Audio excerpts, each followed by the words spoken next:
This isn't my usual setup, of course. This is in the car. Guys, welcome back to the channel. This is of course just a quick wee reaction to the game itself. So Scotland 0, Czech Republic 2, right? It didn't work out the way we were hoping for. We were missing a few very big key players, and Kieran Tierney playing in that centre back role. Completely missed that. We also missed out on players like Turnbull, etc. Players that can be a bit creative, including Billy Gilmore, Nathan Patterson, pushing down the wing. You've seen as soon as James Forrest came on for Stephen O'Donnell, no offence to the guy because I think he's a good player, James Forrest made more impact in the space of 10 minutes with that pace, getting down the wing and just adding an extra bit of difference to the game for us. A bit more spice to the game, something we didn't have.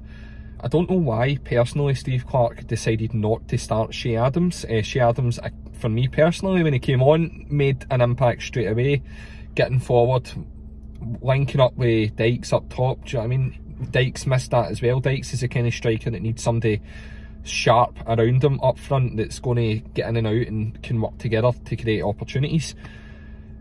No disrespect to the Czech Republic, they did, of course, to me personally, overall, did deserve the result. Now, people will argue that we did create opportunities, which we did. Before we conceded at all, we had a great opportunity for Andy Robertson. If he put it low into the goals, we would have scored, right? But he's not a striker. He's not expected to score these kind of goals. Just simple enough, isn't it? But regardless, Czech Republic had so much opportunities, and if it wasn't for David Marshall in goals, we could have lost 3 or 4-0, maybe more, just the way it worked out. But no, I think personally, going into this game against England, where does it leave us now? How can I really say with much confidence that we're going to beat England after losing that game? I suppose you never know. For me, we're going to need 4 points out the next 2 games. We're going to need to beat either England or Croatia, 2 very difficult games, and we're going to have to draw the other if we want an opportunity to go through. It's just going to be the simple maths. It depends what team he puts out next time. He can't start with that same team. No way, no danger, absolutely no chance, right? We had so much opportunities in that game, like I said, we just didn't take our chances. Dykes had an excellent opportunity, not enough power behind the finish. It's just one of the games that just didn't work out our way, guys. There's nothing really else to say about it.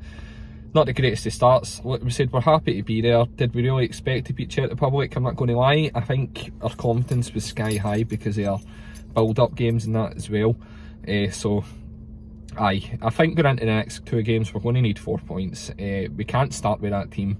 We're going to need a bit more creativity around the midfield. We really struggled. Like Armstrong, for example. Armstrong looked as if he hadn't kicked a ball in like a year. Oh, I need to check that, but it genuinely looked as if he's not played football in ages. So no, reflecting on it, it could be much better. We could have took our opportunities, and because we didn't start taking our opportunities, the Czech Republic punished us for it. It's as simple as that.